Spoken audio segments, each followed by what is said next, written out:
उपराष्ट्रपतिका उम्मेद्वार महिला नै कि पुरुष भए पनि हुने भन्ने विवादको छिनोफानो आज हुँदै कान्तिपुर समाचारमा आज वर्तमान राष्ट्रपति विद्यादेवी भण्डारीको कार्यकाल आजदेखि सकिँदै झारफुकका बहानामा बालिकाको मृत्यु भएको घटनामा रूपन्देहीको सैना मैनामा बुबासहित 17 जना पक्राउ। 14 वर्षपछि हुन लागेको सोभियो निर्वाचनमा विद्यार्थीको उत्साह। अन्तर्राष्ट्रियमा नयाँ शरणार्थी नीतिको आलोचना गरेपछि बीबीसीका खेलकुद पत्रकार निलम्बनमा र खेलकुदमा महिला प्रिमियर लिगमा दिल्ली क्यापिटल्सको गुजरात जायन्ट्समाथि 10 विकेटको शानदार जित। नमस्कार, अब मुख्य समाचार। उपराष्ट्रपतिका उम्मेद्वारको अन्तिम नामावली प्रकाशन आज। सत्ता गठबन्धनबाटै 3 जना प्रतिस्पर्धामा रामसहाय यादवको उम्मेदवारी खारेजीको माग गर्दै 2वटा उजुरी। संक्रमणकालीन न्याय सम्बन्धी विधेयकलाई लिएर सरोकारवालाको प्रश्न। संसदमा दर्ता भएको प्रस्ताव पीडित मैत्री नभएको गुनासो। साझा सहमति खोज्न दलहरू अझै उदासीन। चैत 5 मा हुने सोभियो निर्वाचनका लागि उत्साहजनक उम्मेदवारी। गोर्खा, धनकुटा लगायत 1 दर्जन क्याम्पसमा निर्विरोध। त्रिचन्द्र सहितका 3 क्याम्पसमा भने विवाद। स्थानीय उत्पादनको बजार विस्तारमा औद्योगिक र व्यापारिक मेलाहरू उपयोगी बन्दै। मेलाको सुरक्षा व्यवस्थापनमा भने प्रशासनको हेलचेक्र्याई। र आईसीसी विश्व क्रिकेट लिग 2 मा घरेलु टोली नेपालले आज युएईसँग प्रतिस्पर्धा गर्दै घरेलु सिरिजमा लगातार दोस्रो जित दर्ता गर्ने लक्ष्यमा नेपाल 1 दिवसीय मान्यतालाई निरन्तरता दिन युएईलाई चुनौती। चैत 3 गते हुने उपराष्ट्रपतिको निर्वाचनका लागि 4 जनाले उम्मेदवारी दिएका छन्। गठबन्धन दलबाट 3 र नेकपा एमालेबाट 1 जनाको उम्मेदवारी परेको छ।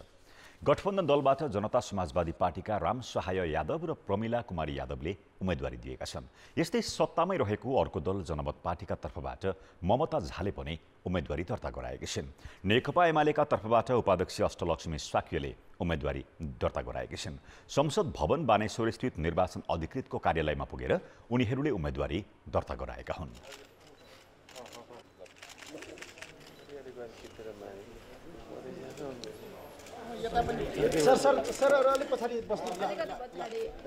अब लोकतन्त्रलाई बलियो बनाउने हो भने होइन, लोकतन्त्रलाई सुदृढ बलियो बनाउने हो भने चाहिँ सबैले सोच्नु जरुरी छ भन्छौँ। जुन संविधान छन् त्यो संविधानको रक्षा गर्ने, त्यसको पालना गर्ने र राष्ट्रिय एकतालाई अझ मजबुत पार्ने मेरो भूमिका हुनेछ।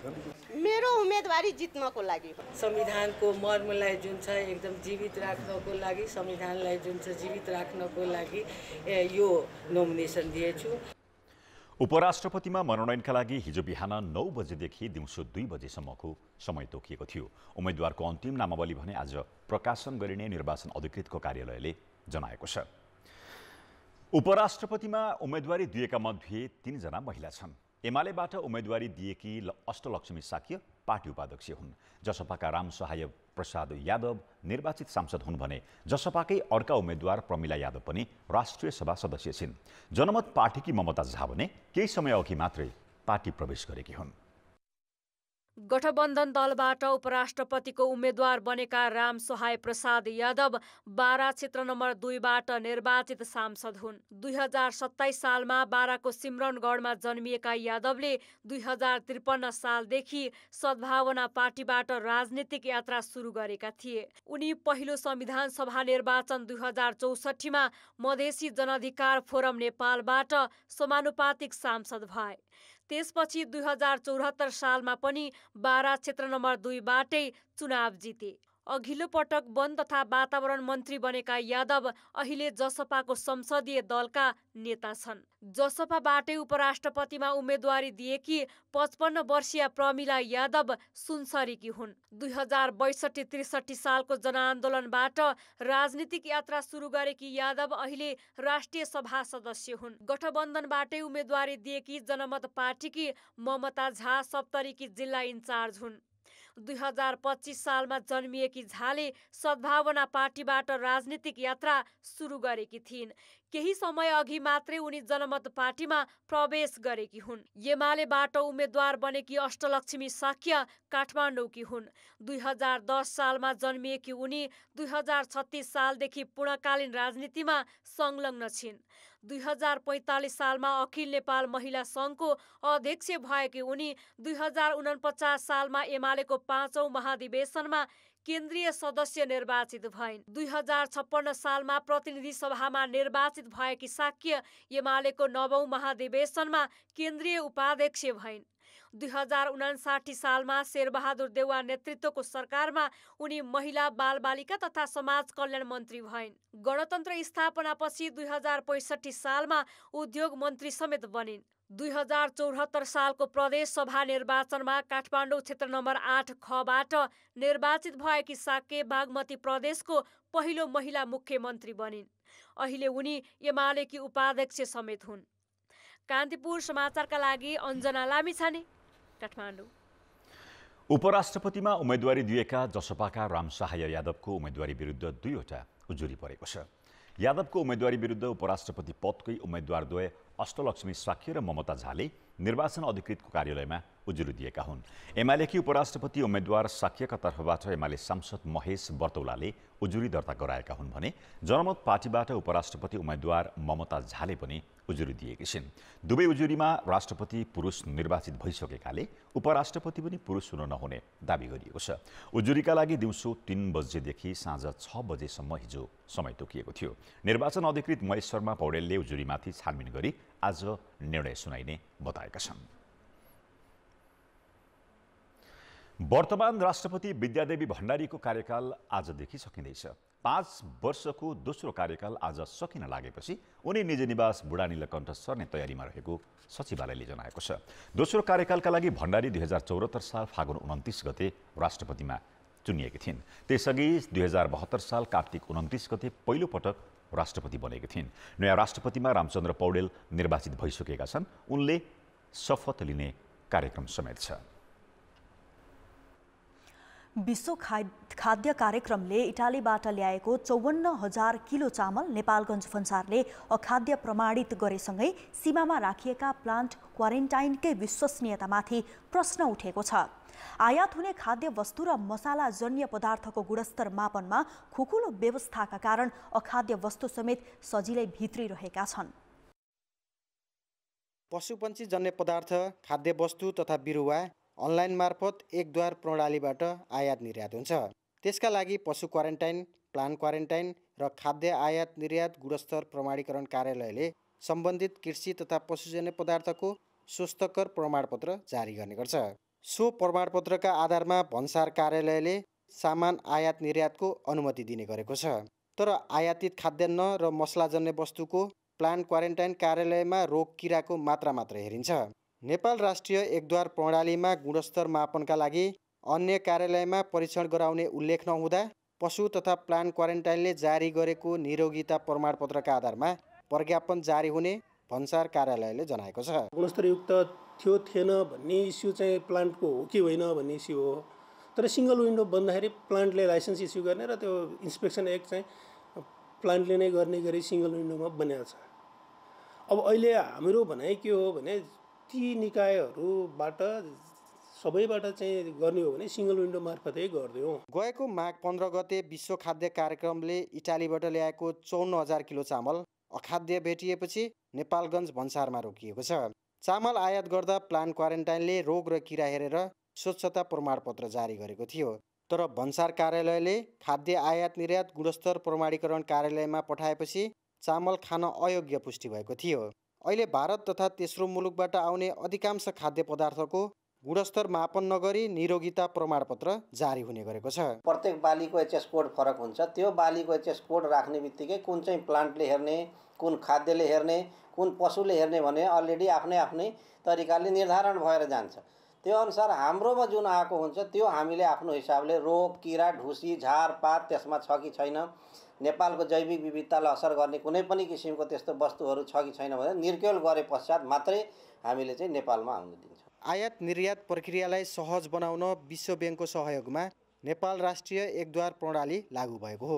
सुरुमा केही खाद्य वस्तुको निरीक्षण, प्रमाणीकरण तथा सिफारिस दिने निकाय प्लान क्वारेन्टाइन कार्यालय मात्र थियो। अहिले खाद्य आयात निर्यात गुणस्तर प्रमाणीकरण कार्यालयलाई समेत गुणस्तर मापनका लागि निर्देश गरे पनि कार्यान्वयन भने भएको छैन।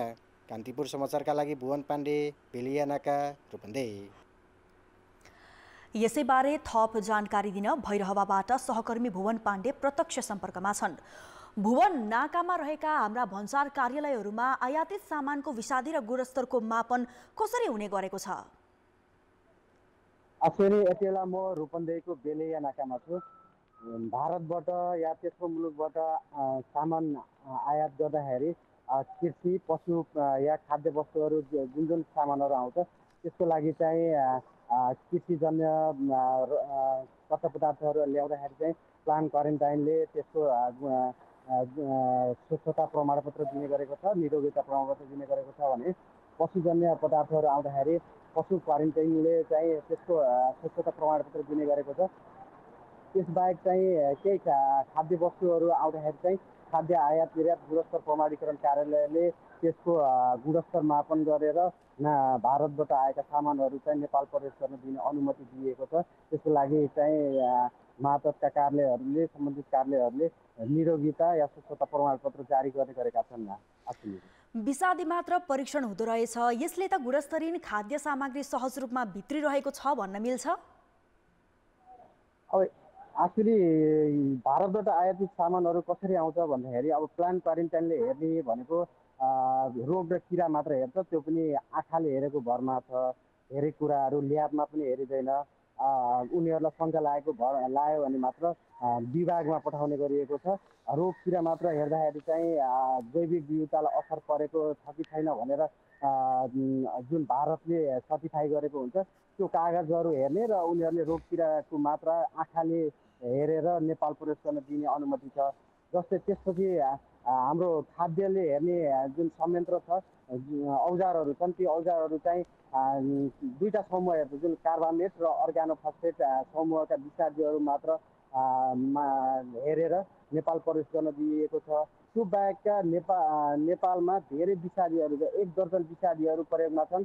विदेशमा पनि भारतमा या तेस्रो मुलुकमा चाहिँ 1 दर्जन बढी विषादीहरू प्रयोग भइरहेका छन्। त्यस्ता विषादीहरू मापन गर्नका लागि नेपालमा भएका कुनै पनि नाकामा त्यस्तो मेसिन अहिलेसम्म हामीसँग छैन। हामीसँग कार्बामेट र अर्गानोफस्फेट समूहका विषादीहरू मात्र मापन गरेर नेपाल प्रवेश गर्न दिएको अनुमति छ। त्यो मात्र संयन्त्र हामीसँग छ नाकामा। अहिले जनस्वास्थ्यमा प्रत्यक्ष असर पुर्याउने खाद्यान्न आयातमा भन्सारले कस्तो विधि अपनाउँदा उत्तम हुन्छ, के भन्छन् विज्ञ र अधिकार कर्मीहरू? अहिले भारतबाट आयातित वस्तुहरू चाहिँ एक राष्ट्रिय एकद्वार प्रणाली मार्फत आउँछ। यो भनेको 3 वर्ष अगाडि सञ्चालनमा आइरहेको छ। त्यसमा चाहिँ भन्सारमा जुन जुन मात्राका कार्यालयहरू समावेश हुन्छन्, जस्तो अब खाद्यान्नको कुरा गर्दाखेरि बिरुवा या पशुजन्य पदार्थका वस्तुहरूको कुरा गर्दाखेरि चाहिँ खाद्य तथा गुण नियन्त्रण विभाग को मातहतका कार्यालय यहाँ चाहिँ खाद्य आयात निर्यात प्रमाणीकरणले हेरिरहेको अवस्था छ। प्लान क्वारेन्टाइन र पशु क्वारेन्टाइनले हेरिरहेको अवस्था छ। यसमा चाहिँ अब प्लान क्वारेन्टाइन रोग र किरा मात्र हेरेर नेपाल प्रवेश गर्न दिइरहेको अवस्था छ भने अब औजारहरू पनि हामीसँग पर्याप्त छैन। जुन अहिले पछिल्लो समय जुन मेसिनरी औजारहरू चाहिँ धेरै विषादीहरू मापन गर्न सकिने प्रयोगमा आइरहेको छ, तर नेपालमा छैन। ती औजारहरू चाहिँ प्रयोगमा ल्यायो भने हामीले विषादी कन्ट्रोल गर्न सकिन्छ। या अहिले अब आइसिपी निर्माणको तयारीमा पनि छ। यहाँ रूपन्देहीमा अरू नाकाहरूमा पनि केहीमा तयारीमा आइरहेको छ। त्यस्तो नाकाहरूमा चाहिँ त्यस्तो प्रविधिहरू चाहिँ प्रयोग गर्यो भने विषादी कन्ट्रोल गर्न या हामीसँग नभएको मापन गर्न नसकिने जुन अब मेसिनहरू छैन त्यो प्रयोग गरेर कन्ट्रोल गर्न चाहिँ सकिन्छ। एक्चुअली धेरैले यसमा अब जनगुनासो पनि बढिरहेको छ। विषादी कति आएको छ हामीलाई थाहा पनि छैन। अब स्वच्छता प्रमाणपत्र दिएको छ, त्यो ठिक हो भनेर दिएपछि हामीले खान योग्य छ भनेर हामीले खाइरहेको अवस्था छ। तर हो कि होइन भन्ने हामीलाई यकिन नभएको हुनाले प्राविधिकहरूले पनि हामीले खान योग्य छ भनेर भन्न सकिँदैन। तर हामीले हेरेका चिजहरू चाहिँ ती विषादीहरू चाहिँ प्रेत छैन भनेर मात्र भन्न सकिन्छ, खान योग्य छ छैन भनेर भन्न नसकिने अवस्था छैन भनेर प्राविधिकहरूले भनिरहेको अवस्थामा जानकारीका लागि धन्यवाद भुवन। उनी थिए भैरहवा संवाददाता भुवन पाण्डे। अहिले आयात हुने खाद्य वस्तु र मसलाजन्य पदार्थको गुणस्तर मापनमा खुकुलो व्यवस्थापनका कारण अखाद्य वस्तु सजिलै भित्रिरहेका छन्। यसै विषयमा जानकारी गराउँदै अब बाँकी समाचार। नेकपा माओवादी केन्द्रका अध्यक्ष समेत रहेका प्रधानमन्त्री पुष्पकमल दाहाल विरुद्ध सर्वोच्च अदालतमा रिट दर्ता भएसँगै पूर्व माओवादी धारका नेता एक ठाउँमा उभिएका छन्। आठचिरामा विभाजित माओवादी घटक संक्रमणकालीन न्यायको कुरा उठ्नासाथ एकै ठाउँमा देखिएका हुन्। उता सरकारले पनि संक्रमणकालीन न्याय टुङ्गो लगाउन ऐन संशोधन विधेयक अघि बढाएको छ, तर यो विषय पार लगाउन आवश्यक राजनीतिक सहमति बनाउन भने कसैले ध्यान दिएको छैन। शान्ति प्रक्रिया अन्तर्गत संक्रमणकालीन न्यायको विषय झन् पेचिलो बन्दै गएको छ। दलहरू सत्ता केन्द्रित दाउपेचमा लाग्दा 16 वर्षसम्म पनि यो विषयले प्राथमिकता पाएको छैन। पछिल्लो केही समय यता भने प्रधानमन्त्री पुष्पकमल दाहालले चासो देखाउँदै उपाय खोजिरहेको देखिन्छ। अघिल्लो पटक सांसद नभएका गोविन्द बन्दीलाई मन्त्री बनाउनेदेखि छुट्टिएर गएका सहकर्मीलाई एक ठाउँमा ल्याएर दबाव सिर्जना गर्न खोजेका छन्। उनले अहिले गठबन्धन दलभित्र छलफललाई सघन मात्र बनाएका छैनन्, ऐन संशोधन विधेयक समेत संसदमा दर्ता गराएका छन्। राष्ट्रिय सरकारको विषय हो, यो सबैको साझा मुद्दा हो। त्यसकारण यसको निरूपणको निम्ति सबैले एउटा समझदारीका साथ अगाडि बढ्नु आवश्यक र सम्भव दुवै छ। त्यसैले यो संसदमा प्रस्तुत भएको छ। सबैका राय सल्लाह सुझावहरू सहित नै त्यो सरकारले विधेयक प्रस्तुत तयार गर्यो। संक्रमणकालीन न्याय टुङ्गो लगाउन सबै राजनीतिक दलदेखि पीडित पक्षका सरकार समेत सम्बोधन गर्नुपर्छ। तर सधैँ सत्ताको दाउपेचका कारण भइरहने गठबन्धन फेरबदलले यो विषय जटिल बनिरहेको छ। आफू सत्तामा हुँदा शान्ति प्रक्रिया टुङ्गोमा पुर्याउन प्रतिबद्ध छु भन्ने एमाले अहिले सरकारकै विषय हो भन्दै पन्छिन खोजेको देखिन्छ। सरकार पक्ष अझै बेसी जिम्मेवार हुनुपर्ने कुरा त छँदैछ। हामी प्रमुख प्रतिपक्ष दलका हिसाबले यो विषयलाई यसको समग्र पक्षलाई हेक्का राखेर यसलाई सकारात्मक ढङ्गले यो विषयलाई निरूपण गर्नका निम्ति पहल कदमी हुन्छ। प्रधानमन्त्री दाहाल विरुद्ध सर्वोच्च अदालतमा रिट परेपछि गठबन्धनका दलहरू एक ठाउँमा उभिएका छन्, तर उनीहरूले पनि संक्रमणकालीन न्याय टुङ्गो लगाउने विश्वस्त आधार दिन भने सकेका छैनन्। उनीहरूको बिचमै कन्फेसनको आधारमा, वास्तविकताको आधारमा ती टुङ्गिन्छ। कतिलाई चाहिँ रिपेरेसन क्षतिपूर्ति दिएर चाहिँ टुङ्गिन्छ, कतिपय कुराहरू चाहिँ ती नै क्षतिपूर्ति र चाहिँ सजायको व्यवस्था चाहिँ आयोगबाट टुङ्गिन्छ। बाँकी अलि सिरियस प्रकृतिका कुराहरू चाहिँ अदालतले टुङ्गाउँछ र त्यसरी चाहिँ सबैले चाहिँ न्यायको अनुभूति पाउने चाहिँ अवस्था त्यसबाट बन्छ र यसलाई अब चाहिँ ढिलो गर्नुहुन्न। सरकार यस कुरामा चाहिँ अलि सक्रिय भएर अगाडि बढेको देखिन्छ र सबै राजनीतिक दलहरू यसमा कुनै आग्रह पूर्वाग्रह राख्नु पर्दैन। द्वन्द्वका पक्षधर त्यति बेलाका दलहरू शक्तिहरू मिलेर नै यस विषयमा सहकार्य गरेरै यसलाई निष्कर्षमा पुर्याउनु पर्छ। संक्रमणकालीन न्यायको विषय कुनै एक पक्षको मात्रै सरोकार होइन। तत्कालीन द्वन्द्वबाट प्रभावितलाई न्याय दिन सरकारसँगै सबै राजनीतिक दल एक ठाउँमा उभिनुको विकल्प छैन। कान्तिपुर समाचारका लागि क्यामेरामा रूपक कोइरालाका साथ दीपक आचार्य, काठमाडौँ। सरकारले संसदमा बिहिबार दर्ता गरेको बेपत्ता पारिएका व्यक्तिको छानबिन र सत्य निरूपण तथा मेलमिलाप आयोग ऐन 2071लाई संशोधन गर्ने विधेयकमाथि सरकारवालाहरूले प्रश्न उठाएका छन्। पीडित मैत्री कानुन बनाएर संक्रमणकालीन न्यायलाई टुङ्गोमा पुर्याउनु पर्नेमा संशोधित विधेयकले पीडकलाई कारबाही भन्दा पनि माफी र पीडितलाई परिपूरणमा जोड दिएको टिप्पणी हुन थालेको छ। संसदमा दर्ता गरिएको संशोधन विधेयकमा मानवाधिकारको उल्लङ्घन र मानवाधिकारको गम्भीर उल्लङ्घन गरी घटनालाई दुई भागमा वर्गीकरण गरिएको छ। विधेयक अनुसार मानवाधिकारको उल्लङ्घन अन्तर्गत सशस्त्र द्वन्द्वका क्रममा निशस्त्र व्यक्ति वा जनसमुदाय विरुद्ध लक्षित गरी वा योजनाबद्ध रूपमा गरिएको 9 प्रकारका कार्यलाई समेटिएको छ, जसमा हत्या, यौनजन्य हिंसा, शारीरिक वा मानसिक यातना, अपहरण तथा शरीर बन्धक बनाउनेदेखि अन्तर्राष्ट्रिय मानवाधिकार वा मानवीय कानुन विपरीत गरिएका कार्यलाई राखिएको छ। यस्तै विधेयकमा मानव अधिकारको गम्भीर उल्लङ्घनका रूपमा क्रूर यातना दिई वा निर्ममतापूर्वक ज्यान मारेको, जबरजस्ती करनी, जबरजस्ती व्यक्ति बेपत्ता पार्ने कार्य, अमानवीय वा क्रूरतापूर्वक दिइएको यातना भनी छुट्याइएको छ। 2071 सालमा ल्याइएको ऐनमा यी सबैलाई 9 बुँदामा मानव अधिकारको गम्भीर उल्लङ्घनको रूपमै राखिएको थियो। ऐनमा सबै घटनालाई गम्भीर उल्लङ्घनमा राखिएकाले दफा 22 बमोजिम मेलमिलाप र दफा 26 अनुसार क्षमादानको कार्यान्वयन हुन सक्ने अवस्था थिएन। मानव अधिकारको गम्भीर उल्लङ्घनको घटनामा क्षमादान गर्न अन्तर्राष्ट्रिय मानव अधिकार सम्बन्धी कानुनले नै नदिने भएकाले पनि सरकारले ल्याएको संशोधन विधेयकले छुट्याइएको हो। व्यक्ति बेपत्ता पार्ने कुरा, बलपूर्वक बेपत्ता भनिएको छ होइन। त्यसै गरेर चाहिँ अब यौन हिंसाहरूलाई पनि सामान्यमा मेलमिलाप हुन सक्ने खालको विषय बनाइदियो, क्षमादान हुन सक्ने विषय बनाइदियो, खालि एउटा बलात्कार बाहेक हो। यसरी चाहिँ गम्भीर उल्लङ्घनको परिभाषाभित्र थोरै विषयवस्तुलाई मात्रै समेटेको अवस्था छ। यसले गर्दा के हुने भयो भने अब ती विषयहरू बाहेक अरूमा त स्वतः चाहिँ मेलमिलाप र क्षमादान हुने भयो। संशोधन विधेयकमा 3 सदस्यीय एक विशेष अदालत गठन गर्ने र विशेष अदालतबाट भएको फैसला उप सर्वोच्चमा पुनरावेदन जान सक्ने व्यवस्था थपिएको छ। महान्यायाधिवक्ता कार्यालय मार्फत 1 वर्षभित्र मुद्दा चलाउने वा नचलाउने निर्णय गर्ने व्यवस्था छ।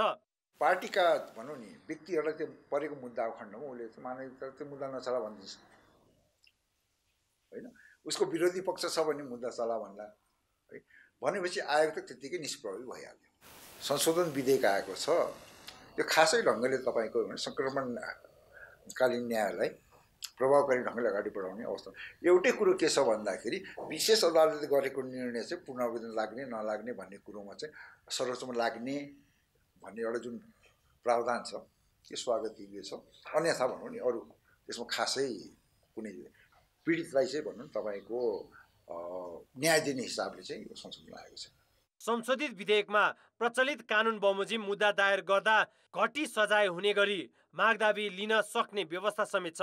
16 वर्ष यता राजनीतिक दल, गैर सरकारी संस्था र बाह्य स्वार्थको चपेटामा धेरै पटक गिजोलिएको संक्रमणकालीन न्याय सम्बन्धी मुद्दा अदालती प्रक्रियामा अघि बढ्न थालेपछि ल्याइएको संशोधन विधेयकले हदम्यादको तगारो भने हटाउनेतर्फ ध्यान दिएको देखिँदैन। कान्तिपुर समाचारका लागि क्यामेरामा हेम प्रसाईका साथ सुबिन्द्र श्रेष्ठ, काठमाडौँ। हामीसँग समाचार बाँकी नै छ। ब्रेकपछि समाचारमा पुनः स्वागत छ। 14 वर्षपछि आगामी चैत 5 मा हुन लागेको स्वतन्त्र विद्यार्थी युनियनको निर्वाचनका लागि विद्यार्थी संगठनमा उत्साह देखिएको छ। त्रिभुवन विश्वविद्यालयका 62 आंगिक क्याम्पस मध्ये हिजो 50 भन्दा बढीमा मनोनयन दर्ता भएका छन्। केहीमा भने मतदाता विवादका कारण मनोनयन दर्ता कार्यक्रम नै स्थगित भएका छन्। स्वतन्त्र विद्यार्थी युनियनको चुनावमा पनि विद्यार्थी संगठनहरूले माओ पार्टीकै अनुसरण गरेर तालमेल गरेका छन्। अधिकांश क्याम्पसमा नेपाली काङ्ग्रेस निकट नेवी सङ्घ, माओवादी निकट अखिल क्रान्तिकारी र एकीकृत समाजवादी निकट अनेरास बिउ बीच गठबन्धन भएको छ। एमाले समर्थित अनेरास बिउ भने एक्लै मैदानमा छ। लामो समयपछि हुन लागेका कारण विद्यार्थी संगठनमा निर्वाचन प्रति उत्साह देखिएको छ। शनिबार 50 भन्दा बढी क्याम्पसमा मनोनयन दर्ता भएको केन्द्रीय सोबियु निर्वाचन समितिले जनाएको छ। उम्मेदवारी दर्ताको जुन प्रक्रिया छ, मनोनयन दर्ताको प्रक्रिया अत्यन्तै उत्साहजनक छ।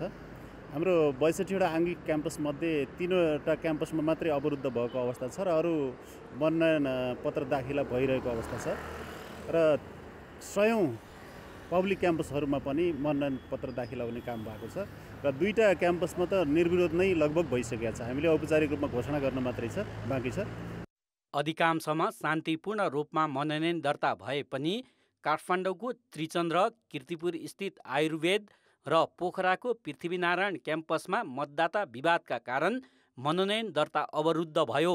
सोबियु निर्वाचन त विद्यार्थीकै निर्वाचन भएको हुनाले विद्यार्थीको हकहितमा जसले बोल्ने छ, जसले बोलेको छ, जसले सेवा गरेको छ उसैले नै जितोस्। जुन व्यक्तिले चाहिँ आफ्नो समस्याहरूलाई चाहिँ खुलेर राख्न सकोस् अथवा कसैको अर्को समस्यालाई चाहिँ समाधान कसरी गर्न सकिन्छ, कसरी चाहिँ हामीले पछाडिको लागि फ्युचरमा चाहिँ कलेजको लागि राम्रो गर्न सकिन्छ भनेर एउटा निष्पक्ष रूपमा स्पष्ट किसिमको र हो मैले चाहिँ सबै विद्यार्थीको लागि गर्नुपर्छ भन्ने किसिमको कुनै पनि व्यक्ति चाहिँ यो सोबियुमा आउनुपर्छ।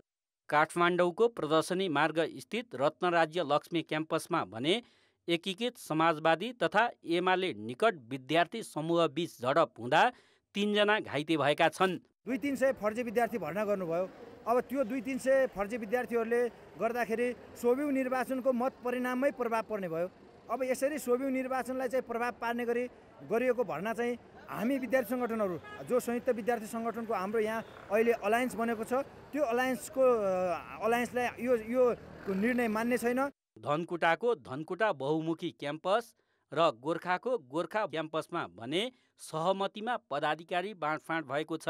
उम्मेदवार विरुद्ध दाबी विरोध तथा छानबिनका लागि आइतबारसम्मको समय दिइएको छ। अन्तिम नावावली सोमबार प्रकाशन गरिने निर्वाचन समितिले जनाएको छ। कान्तिपुर समाचारका लागि जिल्ला सहकर्मी र क्यामेरामा विनोद कोजुका साथ पर्वतराज घिमिरे, काठमाडौँ। अब जनमतमा हाम्रो प्रश्न छ, सोभियु निर्वाचनलाई निष्पक्ष बनाउन के गर्नु पर्ला? ए विद्यार्थीमा अनुशासन, बी दलीय हस्तक्षेप अन्त्य र सी नियमित निर्वाचन। जनमतको अन्तिम परिणाम आज साँझ 8 बजेको कान्तिपुर समाचारमा प्रसारण गर्नेछौँ। कृपया NEWS न्युज स्पेस AB वा C टाइप गरी 34001 मा SMS गरी आफ्नो मत व्यक्त गर्नुहोला। स्थानीय उत्पादनको प्रवर्धनका लागि मुलुकका विभिन्न स्थानमा बेला बेलामा मेला महोत्सवको आयोजना हुने गरेको छ। विभिन्न सङ्घ संस्था र उद्योगी व्यापारीको सक्रियतामा आयोजना हुने यस्ता मेला महोत्सवले मनोरञ्जनका साथै स्थानीय उत्पादनको बजारीकरणमा निकै सहयोग पुर्याउने गरेको छ। तर यस्ता मेला महोत्सवको सुरक्षा सावधानीमा भने प्रशासन गम्भीर भएको पाइँदैन। भारतीय सीमावर्ती क्षेत्र सुनसरीको बर्जु महोत्सवमा अघिल्लो र यस वर्ष समेत भोजपुरी कलाकार खेसरीलाल यादवको साङ्गीतिक प्रस्तुति हेर्ने क्रममा झडप हुँदा प्रहरी सहित 5 जना घाइते भए।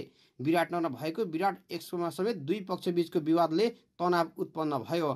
धनकुटामा सम्पन्न धनकुटा महोत्सवमा त प्रहरी र दर्शकबीच झडप हुँदा 21 जना घाइते भए। सुनसरी, मोरङ र धनकुटाका यी घटना त प्रतिदिन मात्र हुन्। पछिल्लो समय आयोजना हुने मेला महोत्सवमा आयोजकले सुरक्षा सावधानी नअपनाउँदा यस्ता घटना दोहोरिरहेका छन्। यस्ता मेला आयोजनाहरू हुनुभन्दा अगाडि आयोजकहरूले चाहिँ तोकिएका विषयवस्तुहरू मात्रै समावेश गरेर तोकिएको समय अवधिभित्र समयसभाहरू परिचालन गरेर व्यवस्थापनलाई अझ प्रभावकारी बनाउनु भयो भने सुरक्षाको दृष्टिकोणले पनि उचित हुने र सहयोग पनि हुने हामीले विश्वास लिएका छौँ। जिल्ला तथा प्रदेश स्तरमा हुने महोत्सवले त्यसको गरिमा बढ्ने भए पनि नगर, गाउँपालिका र टोलै पछि हुने मेला महोत्सवमा अस्वस्थ प्रतिस्पर्धा गरी आयोजना गर्ने परम्पराले यस्ता घटना दोहोरिरहेका हुन्। जिल्लामा फरक फरक आयोजकले फरक फरक स्थानमा मेला महोत्सव आयोजना गर्ने भन्दा पनि त्यसलाई संयोजन गरी समन्वयात्मक ढङ्गले सञ्चालन गर्नुपर्ने उद्योगी व्यवसायी बताउँछन्। त्यस्तो सेन्टरमा चाहिँ केही के अरे मनोरञ्जनका कुराहरू पनि राख्नुपर्ने एउटा एक किसिमको बाध्यता छ। किनभने त्यो नराखिकन चाहिँ पब्लिकलाई त्यहाँ एट्र्याक्ट गर्न सकिँदैन र त्यो कारणले गर्दाखेरि त्यहाँ चाहिँ अलिकति सुरक्षाका इस्युहरू हामीले देखिरहेछौँ। त्यसको लागि स्थानीय सरकारले चाहिँ अलिकति त्यसलाई चाहिँ प्रायोरिटीमा राखेर चाहिँ त्यो हेरिदिनु पर्ने हुन्छ कि त्यस किसिमका घटनाहरू त्यहाँ चाहिँ नघटोस्। महोत्सव लाग्नुपर्छ र व्यवस्थित हुनुपर्छ। त्यसमा राज्यले सुरक्षा दिन सक्नुपर्छ। सुरक्षा दिएको कारणले गर्दाखेरि हामी अझ उत्कृष्ट एउटा नमुनाको रूपमा हामी यो महोत्सवहरू लाउन सक्छौँ। स्थानीय उद्योगको प्रवर्धन, आवश्यक ज्ञान, सिप, उद्यमशीलता र प्रविधि हस्तान्तरणमा समेत मेला महोत्सवले सहयोग पुर्याउँछ।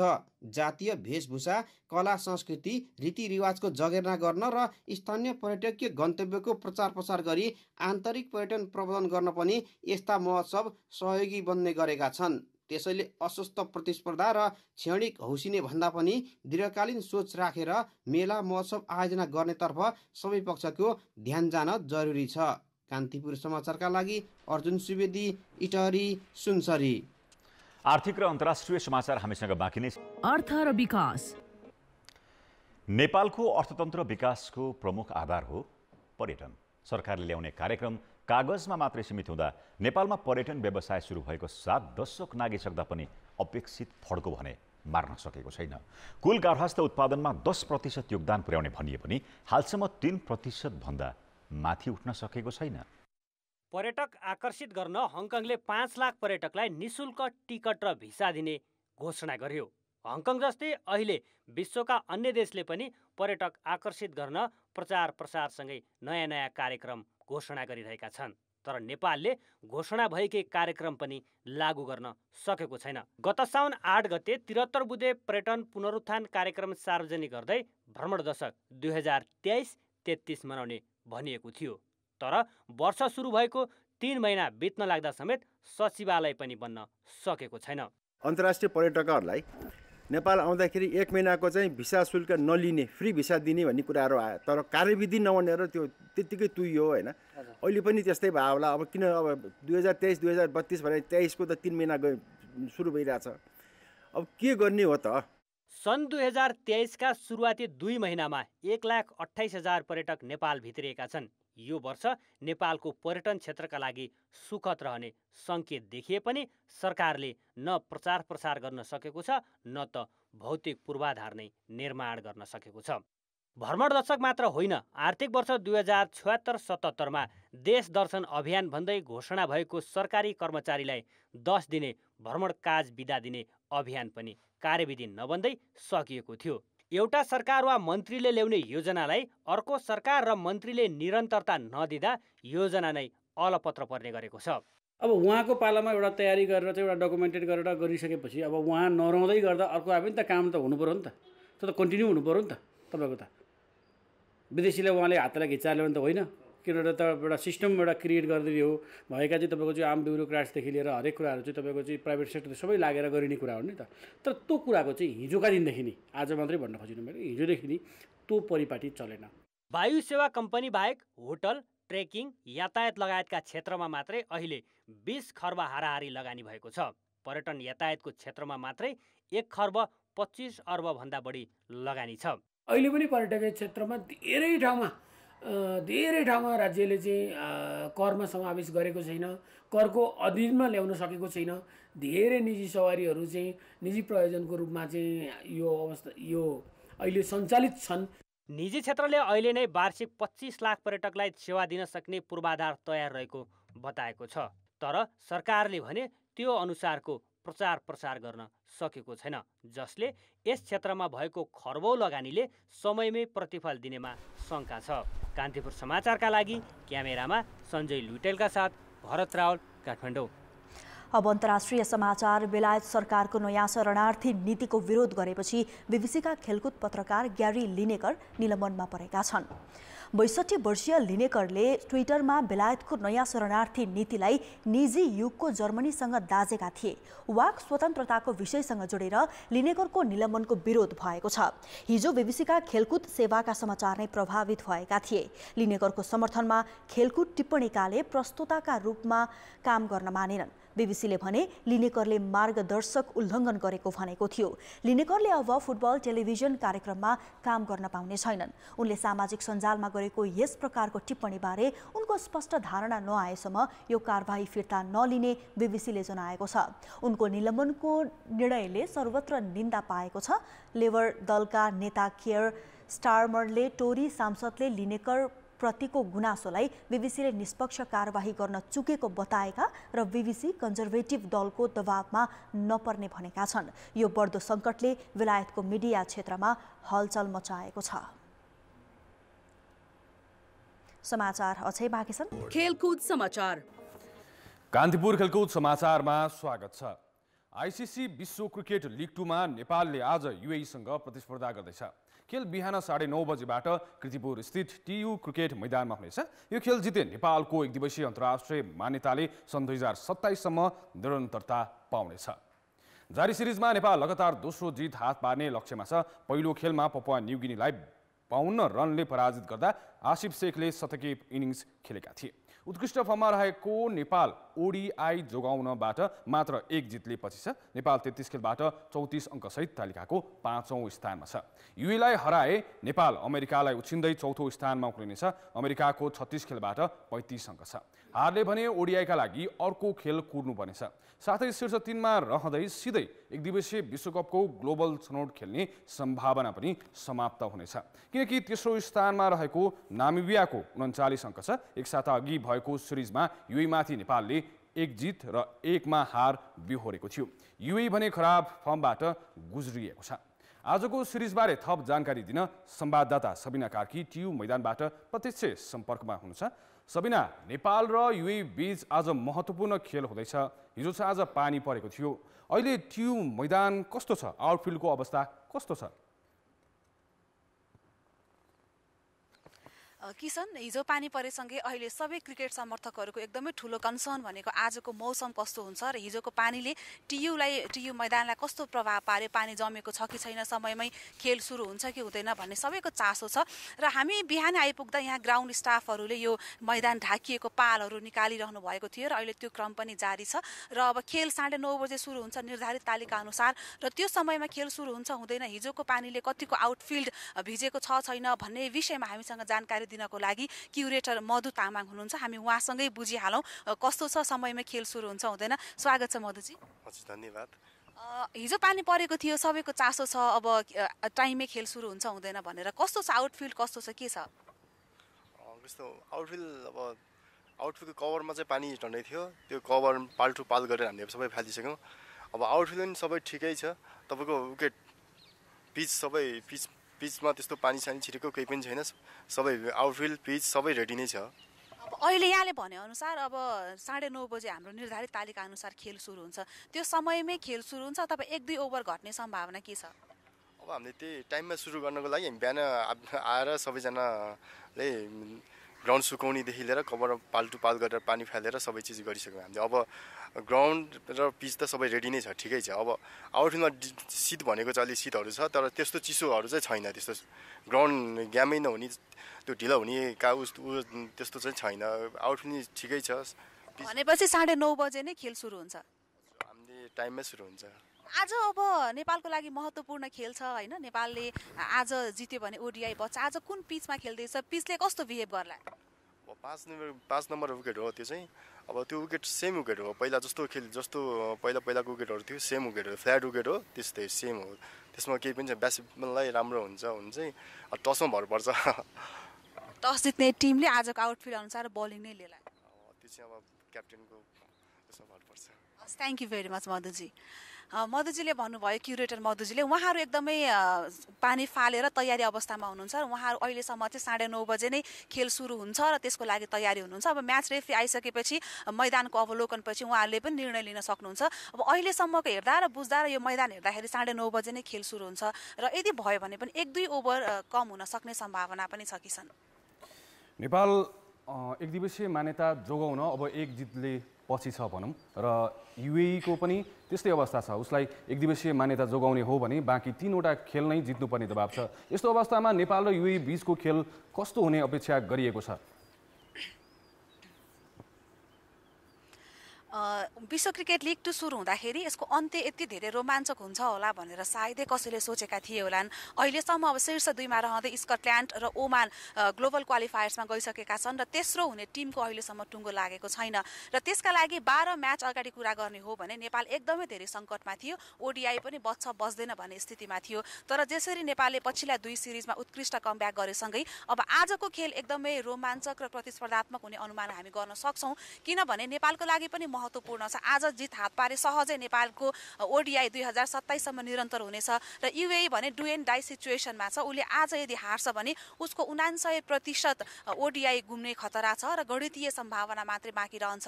त्यसैले पनि युएईले आफ्नो 100% होइन कि 200% एफोर्ट लगाउँछ। आज जब कुनै पनि टिम डु एन्ड डाई सिचुएसनमा हुन्छ त्यस्तो टिम जहिले पनि खतरनाक हुन्छ होइन। सो नेपालको लागि अब होम ग्राउन्ड छ, होम घरेलु समर्थक छन् र आज हार्यो भने फेरि नेपालको टप 3मा हुँदै शीर्ष 3मा हुँदै ग्लोबल क्वालिफायर्स पुग्ने सम्भावना समाप्त हुने भएकाले पनि नेपाल एकदमै अब जितका लागि नै जान्छ र त्यो सम्भावना पनि छ, किनभने नेपाल जुन लयमा छ, जुन मोमेन्टममा छ र त्यो मोमेन्टममा युएई छैन। उसले अब पहिलो खेल हारिसकेको छ पपुवा न्युगिनीसँग र नेपालले पपुवा न्युगिनीलाई हराउँदै यो सिरिज पनि उत्कृष्ट सुरुवात गरिसकेकोले आजको खेल चाहिँ एकदमै धेरै समर्थकहरूको लागि एकदमै रोमाञ्चक, प्रतिस्पर्धात्मक र सम्झन लायक हुन्छ होला भन्ने हामी अनुमान गर्न सक्छौँ। एकदिवसीय मान्यताले निरन्तरता पाउनु नेपालका लागि कतिको महत्त्वपूर्ण छ सबिना? ओडिआई भन्ने बित्तिकै हामीले हेऱ्यौँ 2018मा जब नेपालले एक दिवसीय अन्तर्राष्ट्रिय मान्यता पायो र 2022सम्म त्यो सर्कल थियो 4 वर्षको, कोभिडका कारण 1 वर्ष पछि गयो र 2023सम्म रह्यो र ओडिआई मान्यता पाउनु भनेको हामीले भनिरहेका छौँ निरन्तर रूपमा ओडिआई भनेर, त्यो भनेको चाहिँ सबैभन्दा ठुलो फाइदा भनेको चाहिँ फन्डिङ हो। आइसिसीबाट ओडिआई नेसन्सले पाउने फन्डिङ ठुलो हुन्छ, त्यसको फाइदा चाहिँ नेपाल क्रिकेट संज्ञानले जुन फन्डिङ पाउँछ त्यसले टिम बिल्डदेखि लिएर पूर्वाधार निर्माणदेखि लिएर अन्तर्राष्ट्रिय प्रतियोगिताहरूमा खर्च गर्छ, त्यो फन्डिङ महत्त्वपूर्ण हो। र सँगसँगै ओडिआई नेसन्सले एक दिवसीय मान्यता भएका देशहरूले एकदमै हाई लेभलको प्रतियोगिताहरू खेल्ने अवसर पाउँछन्, एकदमै ठुला हाई लेभल स्तरीय खेलहरू खेल्ने अवसर प्राप्त गर्छन्। र सँगसँगै आइसिसीको विभिन्न समयमा नियमहरू परिवर्तन भइरहेका हुन्छन् विश्वकपसम्म पुग्नेको लागि होइन, त्यसमा चाहिँ ओडिआई जो ऱ्याङ्किङ हुन्छ, हामीले खेल जित्दै जाँदाखेरि वरियता हुन्छ र त्यसले हामीलाई फाइदा पुग्न सक्छ, हामीले कति धेरै क्वालिफायर्स छनौट खेलहरू खेल्नु नपर्ने हुनसक्छ। त्यसैले पनि एउटा त्यो ओभरअल डेभलपमेन्टको लागि पनि फन्डिङको हिसाबले र हामीले स्तरीय खेलहरू प्राप्त गर्ने भएकाले पनि ओडिआई मान्यता पाउनु जोगाउनु चाहिँ एकदमै महत्त्वपूर्ण हुन्छ। किसान हस् सबिना, धन्यवाद। उहाँ हुनुहुन्थ्यो सबिना कार्की, हामीलाई टियु मैदानबाट विश्व क्रिकेट लिग 2 अन्तर्गत नेपाल र युए बीचको खेलबारे जानकारी दिँदै। कान्तिपुर खेलकुद समाचारहरूलाई यति नै। कान्तिपुर समाचार अहिलेलाई सकियो। कान्तिपुर टेलिभिजन हेर्दै गर्नुहोला। नमस्ते।